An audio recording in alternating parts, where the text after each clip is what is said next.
The dashboard you're seeing here is created in just a second, without any VBA code, and you don't need any advanced Excel skills.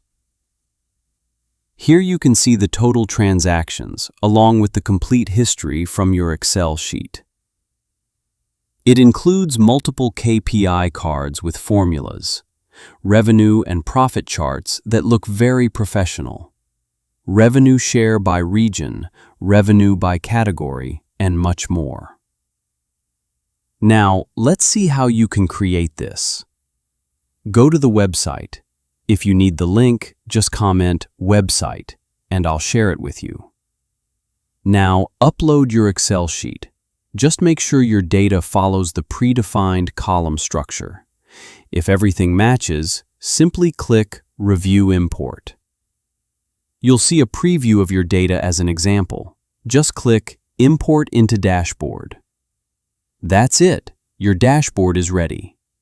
The best part is that you can also export this dashboard to Excel. Now, open the downloaded Excel file, and you'll see your complete interactive dashboard. I hope you liked this video. Please subscribe to our YouTube channel and follow us on Facebook and Instagram. See you in the next video.